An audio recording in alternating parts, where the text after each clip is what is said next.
शिवसेनेचा आज वर्धापन दिन सोहळा आहे आणि याकरता वरळीत सर्व तयारी आता अंतिम टप्प्यात आलेली आहे। सोहळ्यासाठी हजारो शिवसैनिक मुंबईत दाखल झालेले आहेत। मोठ्या प्रमाणात इथे शिवसैनिक येऊन पोहोचलेले आहेत। खासदार श्रीकांत शिंदे यांच्या विशेष मुलाखतीचं आयोजन सुद्धा शिवसेना शिंदे गटाच्या या वर्धापन दिनाच्या कार्यक्रमाच्या निमित्तानं करण्यात आलेलं आहे। तर आपण पाहतोय वर्धापन दिन सोहळ्याच्या स्थळावरची ही दृश्य। महाराष्ट्राच्या कानाकोपऱ्यात तळागाळात शिवसेना वाढत चाललेली आहे। आदरणीय एकनाथ शिंदे साहेबांची हिंदुत्व सम्राट बाळासाहेब ठाकरे यांच्यावरची निष्ठा ही तळागाळापर्यंतच्या जनसामान्य जनतेने मान्य केलेली आहे। त्यामुळं उद्याच्या महानगरपालिका असो, जिल्हा परिषद असो, महानगरपालिका असो, नगर परिषदा असो, या सर्व निवडणुकीचं बिगुल आजच्या ह्या मेळाव्यात वाजणार आहे। आज शिवसेनेचा वर्धापन दिन सोहळा अत्यंत उत्साहामध्ये या ठिकाणी थोड्याच वेळात पक्षाचे मुख्य नेते आदरणीय एकनाथजी शिंदे साहेबांच्या प्रमुख उपस्थितीमध्ये मार्गदर्शनामध्ये सुरू होत आहे।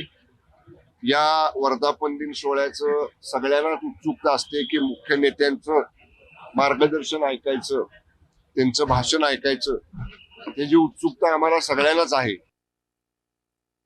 शिवसेनेचा वर्धापन दिन जो आहे आज संध्याकाळी NSCI डोम वरळी या ठिकाणी होणार आहे आणि याचसाठी पूर्ण तयारी जी आहे ती शेवटच्या टप्प्यात आलेली आहे। बघू शकतो व्यासपीठ आहे हे, याच व्यासपीठावरनं जे आहे शिवसेनेचा वर्धापन दिन सोहळा जो आहे तो साजरा होणार आहे आणि अर्थातच उपमुख्यमंत्री एकनाथ शिंदे यांचं देखील भाषण याच ठिकाणावरून होणार आहे। ऐतिहासिक हे भाषण असणार आहे कारण की आगामी स्थानिक स्वराज्य संस्थांच्या निवडणुका ज्या आहेत त्या समोर येऊन टेपलेल्या आहेत आणि त्याच अनुषंगाने या वर्धापन दिन सोहळ्याला एक मोठं महत्त्व आहे आणि याचबद्दल बोलण्यासाठी आपल्यासोबत माजी खासदार राहुल शिवाजी आहेत। राहुलजी, खरं तर शिवसेनेची अनेक मोठी जबाबदारी आपल्याकडे आलेली आहे। वर्धापन दिन सोहळ्यानिमित्त पण अनेक जबाबदाऱ्या आपल्याकडे आहेत। कसा असणार आहे संध्याकाळचा कार्यक्रम? आजचा वर्धापन दिन हा एक आगळा वेगळा असेल कारण सर्व शिवसैनिकांमध्ये एक उत्साह आणि आनंदाचं वातावरण आहे। विधानसभेच्या निवडणुकीनंतर हा पहिलाच वर्धापन दिन होत आहे, त्यामुळे विधानसभेच्या निवडणुकीत जो ऐतिहासिक विजय प्राप्त झालेला आहे त्यामुळे शिवसैनिकांमध्ये एक जल्लोष आहे आणि मुंबई महानगरपालिकेच्या निवडणुकीच्या पूर्वी आणि इतर स्थानिक स्वराज्य संस्थेच्या निवडणुकीच्या पूर्वी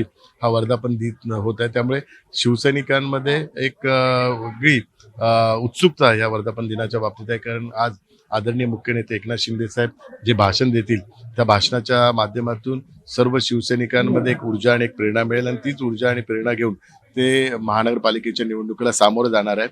त्यामुळे एक वेगळं महत्त्व त्यांच्या भाषणाला आहे। आज आपले शिवसेना गटनेते खासदार श्रीकांत शिंदे आणि मिलिंद देवरा यांची मुलाखत पण आहे कारण त्यांच्या तो पण एक शिवसेनेच्या दृष्टिकोनातून एक ऐतिहासिक क्षण आहे की त्यांच्या नेतृत्वाखाली आपण जे शिष्टमंडळ आंतरराष्ट्रीय जे 4 देशांमध्ये प्रतिनिधित्व करण्याची संधी डॉक्टर श्रीकांत शिंदे यांना मिळालेली आहे, तर ते पण शिवसेनेचा एक सन्मान आहे। कोण कोणावर प्रहार करणार, कोणाचं भाषण एकदम जोरदार गाजणार हे आता पाहणं देखील महत्त्वाचं असणार आहे।